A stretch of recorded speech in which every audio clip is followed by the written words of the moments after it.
नमस्कार, आगाज टाइम्स देख रहे हैं आप। मैं हूं आपके साथ पलक शर्मा। आइए रुक करते हैं इस खबर की ओर। विधानसभा मानसून सत्र के तीसरे दिन सपा विधायक रागिनी सोनकर ने विभिन्न मुद्दों को सदन के सामने रखा। शिक्षा विभाग से लेकर बिजली विभाग और देश की बेरोजगारी को लेकर सरकार को घेरा।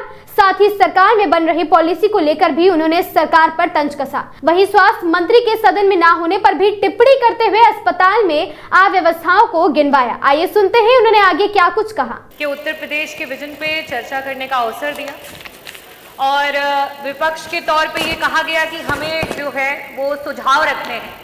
अध्यक्ष जी, 9 वर्षों की जब से ये सरकार है, लगातार विपक्ष और हमारे राष्ट्रीय अध्यक्ष श्री अखिलेश यादव जी आप लोगों को सुझाव देते आए हैं, लेकिन आपने ना तो सुझाव को सुना और ना ही उस पर कोई कार्य किया।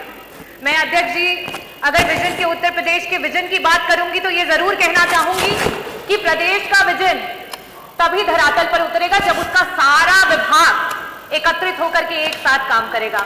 हमारे बेसिक शिक्षा मंत्री जी यहीं पे हैं।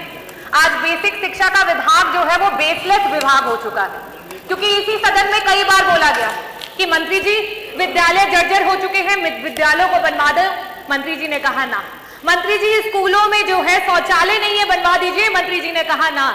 हमने कहा कि मंत्री जी बच्चों को वहां पे शुद्ध पेय जल नहीं मिल रहा, जल दिलवा दीजिए। मंत्री जी कहते हैं ना।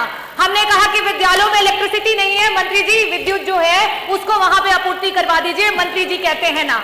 हमने कहा आज पूरे उत्तर प्रदेश में 2 लाख से भी ज्यादा बच्चे हैं जो टेट और सुपर टेट पास करके धरने पे बैठे हैं कि एक दिन बेसिक शिक्षा विभाग की वैकेंसी आएगी और उनको नौकरियां मिलेंगी।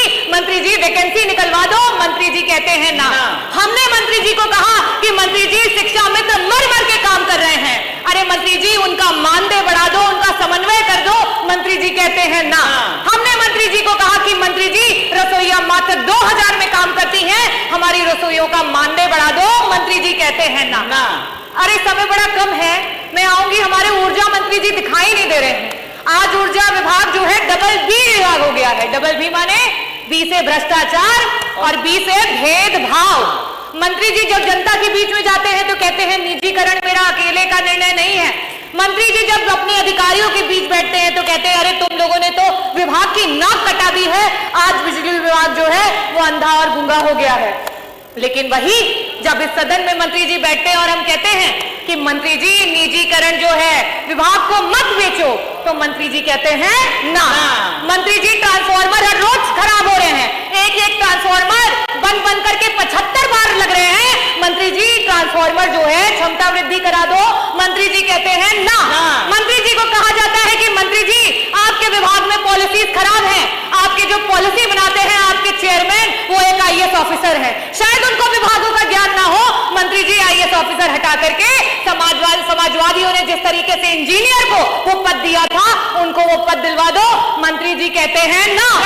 मैं यही कहना चाहूंगी कि ऊर्जा विभाग मंत्री है नहीं, बड़ी बड़ी बातें करते हैं और उन्हीं के डिस्कॉम में पश्चिमांचल में आज इतना भेदभाव है कि सिर्फ एक ही जाति का व्यक्ति, वो कहते हैं हम बनिया की दुकान नहीं चलाते, और पश्चिमांचल डिस्कॉम में सारे एक्सीएन सारे MD सिर्फ एक ही जात के भरे गए हैं और मंत्री जी कहते हैं ना। हमारे स्वास्थ्य मंत्री दिखाई नहीं दे रहे हैं क्योंकि बड़ी निराशा हुई कि हम विजन पे चर्चा कर रहे थे और मंत्री जी ने जब अपनी बात करनी शुरू की तो अपने 9 साल के कार्य नहीं गिनाए। मंत्री जी का तो विभाग रेट्रोग्रेड विभाग हो चुका है क्योंकि उन्होंने अपने 9 साल के कार्य नहीं गिनाए, उन्होंने तो पुराने कार्यकालों को गिनवा करके अपनी बात शुरू की। अपने विभाग के उन्होंने अस्पताल नहीं बताया, सबसे पहले गेहूं के उत्पादन से बात की। तो ये अपने में दर्शाता है कि हमारे जो मंत्री जी है वो क्या कर रहे हैं। मंत्री जी को कहो कि इंफ्रास्ट्रक्चर ठीक करा दो, डॉक्टर दिलवा दो, ICU के बेड बढ़वा दो, दवाइयां दिलवा दो, तो मंत्री जी कहते हैं ना। हम उस सरकार से विजन की बात सुन रहे हैं जिस सरकार में आज सरकार के मंत्री जो है वो रोड पे बैठकर धरना देने को मजबूर हो गए। हम उस सरकार से आज विजन की बात सुन रहे हैं जिनके मंत्री आज हम उप केंद्र की बात कर रहे हैं कि जौनपुर में सदरनगंज में जो है हमें उप केंद्र की आवश्यकता है, मछली शहर में बनवा में उप केंद्र की आवश्यकता है। आपके खुद के विधायक धरना दे रहे हैं लेकिन मंत्री जी कहते हैं ना।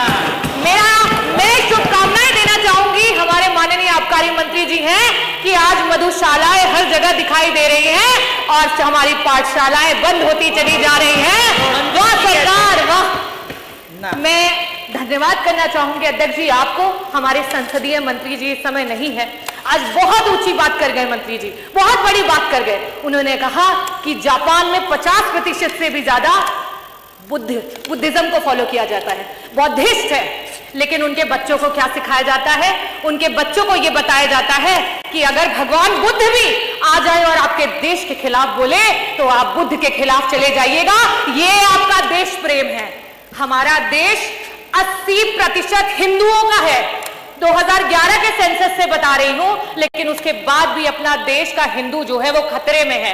आप किसी मंचों से ये बात कह दें या हमें कहने को बोल दें कि हम अपने बच्चों को ये सिखा सके कि अगर श्री राम भी आ जाए और आपके देश के खिलाफ बोले तो आप उनको भी नकार देना, क्योंकि आपके लिए सबसे पहले आपका देश है और उसके बाद धर्म है। जो धर्म पे सियासत करते हो वो इन बातों को क्या बोलेंगे? और इसीलिए जापान आज विकसित देश है और आज हम कहां पे हैं? आज अभी हम डेवलपिंग कंट्री हैं। मैं अध्यक्ष जी आपका आभार व्यक्त करना चाहूंगी कि आपने मुझे विजन पे अपनी बातों को रखने का अवसर दिया और मैं चंद बातों से अपनी बातों को खत्म करूंगी। अभी पूरा नहीं हुआ है क्योंकि विभाग तो बहुत सारे हैं। अगर बोलने पे आती तो सारे विभागों की, आपके सारे विभागों की धरातल की स्थिति और आप जो ये बात कह रहे हैं आपको बुरा लगेगा। यही चीज संसदीय मंत्री जी ने कहा और इसी पे कहना चाहूंगी कि मैं मुजरिम हूं। क्या ये मुजरिम क्या मैं मुजरिम कहलाऊंगा? अरे सुन तो लीजिए, अरे सुन तो लीजिए, अरे हिम्मत तो रखिए, अरे सुन तो लीजिए। मैं यही कहना चाहूंगी कि क्या मैं मुजरिम कहलाऊंगा? क्या मैं मुजरिम कहलाऊंगा? क्या होगा इल्जाम मेरा? हरे रंग से हिंदू लिख दो, भगवे से इस्लाम बता। और मैं यही बताना चाहूंगी कि क्या इल्जाम होगा मेरा अगर मैं हरे रंग से हिंदू लिख दूं और भगवे से इस्लाम बता। यही जो आप चिल्ला रहे हैं, चीख रहे हैं, यही मेरा इल्जाम होगा।